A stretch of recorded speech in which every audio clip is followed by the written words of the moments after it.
कहानी के आयाम और मूल्य। सामाजिक नागरिक कार्यकर्ताओं की कहानी में कई उतार चढ़ाव होते हैं। उन्हें कहानी में शामिल करने से कहानी बहुआयामी और प्रभावी बन जाती है।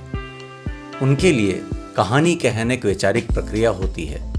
इसके साथ ही यह ध्यान रखना भी ज़रूरी होता है कि सामाजिक कार्यकर्ता अपने और अपने समाज के मूलभूत मूल्यों को कहानी में स्थान ज़रूर दें।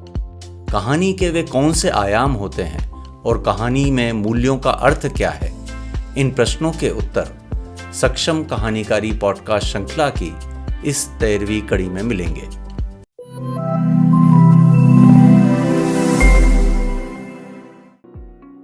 सामाजिक कार्यकर्ताओं की कहानी का उद्देश्य केवल समाज में जागरूकता फैलाना नहीं होता है।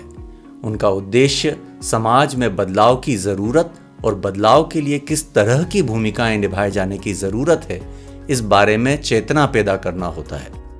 ऐतिहासिक प्रमाणों से यह बात स्पष्ट होती है कि समाज और राज्य व्यवस्था जन केंद्रित बदलाव के प्रति कभी भी सहज नहीं रही है। वह केवल सहज ही नहीं रही है, बल्कि उसने सामाजिक कार्यकर्ताओं को राजद्रोही के रूप में स्थापित करने के उपक्रम भी किए हैं। इस पृष्ठभूमि में सामाजिक कार्यकर्ताओं की कहानी के विविध आयामों और आधारभूत मूल्यों को समझ लेना बहुत जरूरी होगा।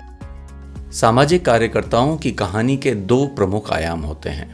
पहला आयाम है वह स्वयं और दूसरा आयाम है उसका विषय। इन दो आयामों को जोड़ने का काम संस्था, संगठन, समूह की डोर से होता है। जब सामाजिक कार्यकर्ता और समाज के विषय के बीच अंतर संबंध स्थापित होते हैं, तभी संस्था या संगठन या समूह आकार लेता है। यह संभव ही नहीं है कि व्यक्ति या कार्यकर्ता से पहले संस्था या संगठन अस्तित्व में आया हो। इन दोनों आयामों में अंतर्निहित तत्वों से ही प्रभाव कायम होता है। स्वयं यानी सामाजिक कार्यकर्ता अपने जीवन में अपने अनुभवों से इतना प्रभावित होता है कि वह सामाजिक बदलाव के लिए भूमिका निभाने के लिए प्रेरित हो जाता है। हो सकता है कि वह जाति व्यवस्था या छुआछूत की घटनाओं से प्रभावित हुआ हो, या अपने परिजनों की अवस्थाओं और पीड़ा से संवेदित हुआ हो। प्रभाव के प्रति चेतना होने से ही प्रेरणा का उदय होता है। यह भी कहा जा सकता है कि उन्हीं अवस्थाओं में रहने वाला हर व्यक्ति प्रेरित क्यों नहीं होता, क्यों नहीं वह सामाजिक बदलाव लाने की पहल करने लगता है। जब व्यक्ति ऐसी अवस्थाओं के बारे में विचार करता है, उनका विश्लेषण करता है, तर्कों और वैज्ञानिक सोच की कसौटी पर कसता है, तब उसे यह एहसास होता है कि ये सभी स्थितियां प्राकृतिक नहीं हैं। ये तो समाज और व्यवस्था ने अपने हितों को साधने के लिए बनाई हैं।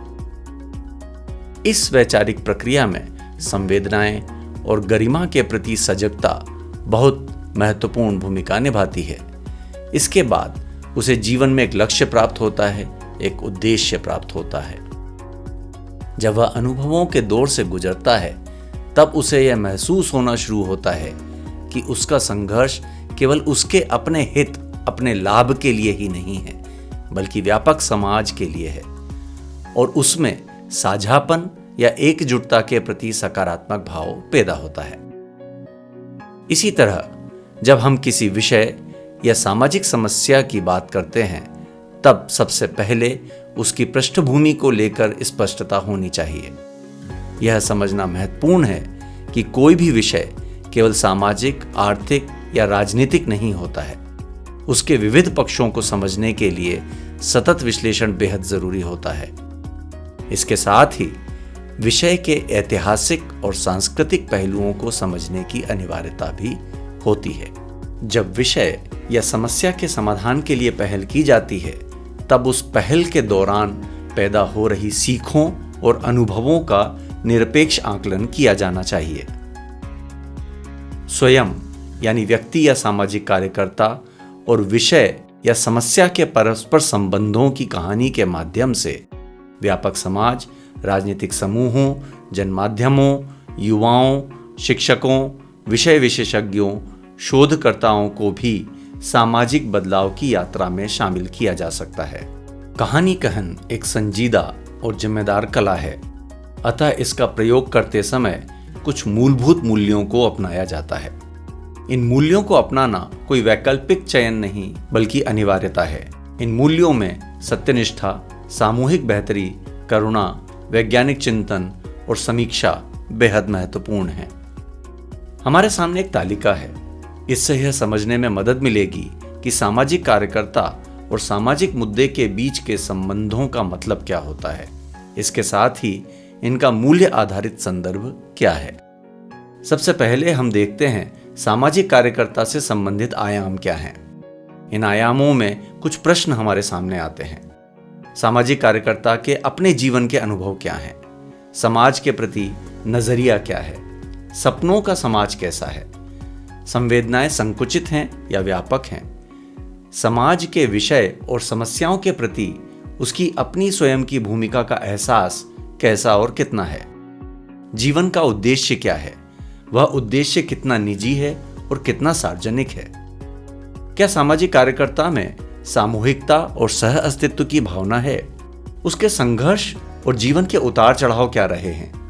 उन व्यक्तियों या समूहों का स्मरण किया जाना जरूरी है जिन्होंने उसे इस मुकाम तक पहुंचने में मदद की।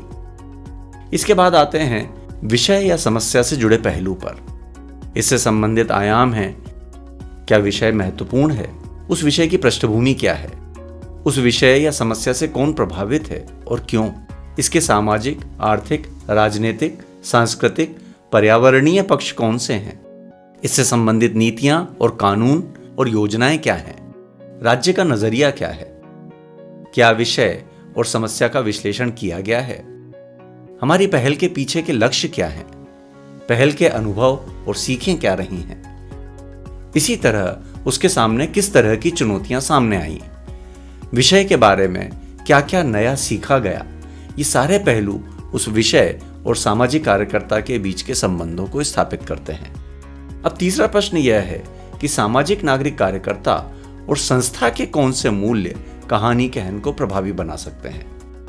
कहानी कहन के लिए जरूरी है सत्यनिष्ठा, सामूहिक हित और करुणा का एहसास, धारणाओं और पूर्वाग्रह से मुक्ति, प्रमाण आधारित होना, प्रामाणिक होना, वैज्ञानिक चिंतन और सोच, सतत जानते और सीखते रहना, सहजता और सरलता, आलोचना और समीक्षा की स्वीकार्यता। इनके बिना हम संभवतः अपनी कहानी को प्रभावी नहीं बना सकते हैं।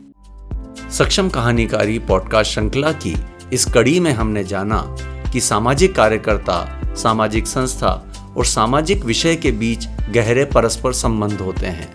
यह महत्वपूर्ण बात है कि वास्तव में सामाजिक कार्यकर्ता अपने आप को किस हद तक समाज के साथ जुड़ा हुआ महसूस करते हैं। यही कहानी का सबसे महत्वपूर्ण आयाम है।